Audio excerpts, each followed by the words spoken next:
Hello guys नमस्ते म Rupesh Rana welcome back to my YouTube channel. आज हामी मेथलाङमा रहेको टापु रेस्ट्रो एन्ड कटेजमा जाँदैछौँ र त्यस ठाउँलाई ग्यार्जती पनि भनिन्छ। त्यो रिसोर्ट चाहिँ हात भएको रिसोर्ट हो। त्यो चाहिँ एकदमै फेमस थियो हैन। र आजको ब्लग पोखराबाट स्टार्ट गर्दैछु। हामी अहिले अमरसिंह चोकमा आइपुग्यौँ र हाम्रो साथीहरू चाहिँ उत्तम चोकमा कुर्दैछ हामीलाई।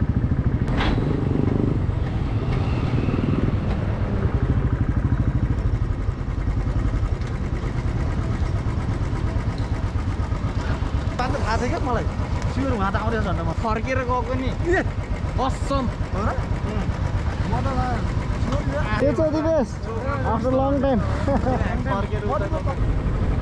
हामी यहाँबाट जाँदैछौँ र यो पोखरा रङ्गशाला हो, यो पोखरा स्टेडियम।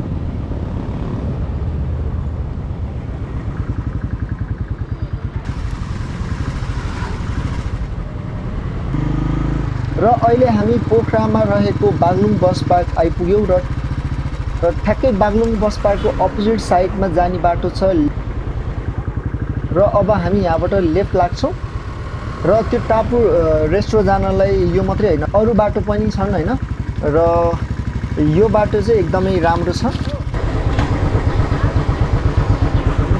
र अहिले हामी बागलुङ बस पार्क निरबाट हामी माथि मेतलाङ जाँदैछौँ र हाम्रो गाइजहरू यहाँ छ। अब हामी यहाँबाट हिँडिसकेका छौँ। हाम्रो दुईजना साथी विजय र ह्याप्पीलाई कुरेको थियौँ र यहाँ बस पार्कबाट हामीलाई धेरै टाइम लाग्दैन, जम्मा 10-12 मिनटमा हामी पुग्छौँ। बाटो यस्तो राम्रो छ, सबै पिच हो। यो बाटो चाहिँ हजुरहरूलाई आउनको लागि सजिलो हुन्छ। यही बाटो आउनुभयो भने हजुरलाई एकदमै सजिलो पर्नेछ।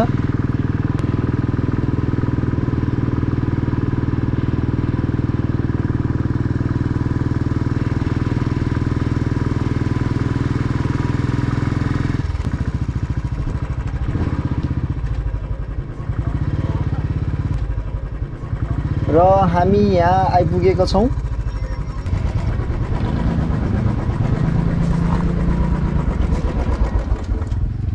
फाइनल गाइज हामी यहाँ टापु रेस्ट्रो एन्ड कटेज र आइपुगेका छौँ र हाम्रो गाइजहरू पनि छन् है।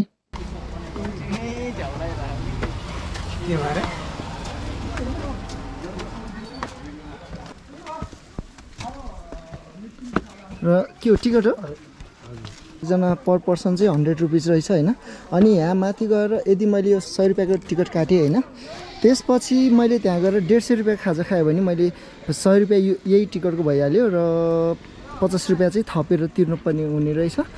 यहाँ पनि ठ्याक्कै त्यो माछापुछ्रेको रिसोर्टकै जस्तो रुल्स रहेछ, किनभने यहाँ मान्छेहरू धेरै आएर यत्तिकै घुमेर फर्किने मात्रै भएको भएर यो टिकट सिस्टम गर्नुभएको रहेछ।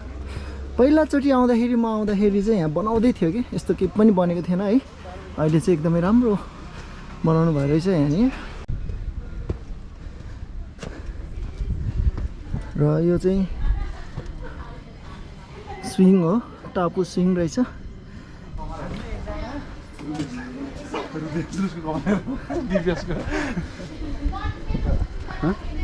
र यो हो पोखराको भ्यू।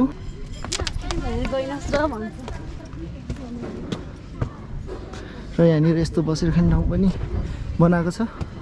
र यो हात त्यो पारीको ताल चाहिँ फेवाताल हो हैन। र यहाँबाट आज यस्तो राम्रो खुलेको छ आकाश। ओहो,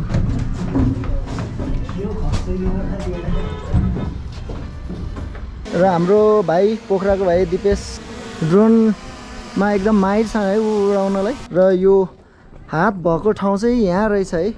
यो एकदमै भाइरल थियो सोसल मिडियाहरूमा। र यहाँनिर यस्तो राम्रो बसेर खाने रेस्टुरेन्ट पनि छ है। यहाँनिर तपाईँहरू देख्न सक्नुहुन्छ। हात खाला फेरि झट्ट बार फाल्दैन फेरि मैले भनेको हैन।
आजको भ्लग हजुरहरूलाई कस्तो लाग्यो आज हामी मेथलाङमा रहेको टापु रिजोर्ट एन्ड कटेजलाई हामीले एक्सप्लोर गरेको छौँ र अहिले म रक गार्डनको टपमा छु र ब्याकग्राउन्डमा तपाईँहरू देख्न सक्नुहुन्छ पोखरा सिटी र आजको भ्लग हजुरलाई यदि राम्रो लाग्छ भने लाइक कमेन्ट सेयर र सब्सक्राइब गर्न नबिर्सिनु होला सो आजको लागि यति नै so see you in the next vlog okay bye bye guys bye by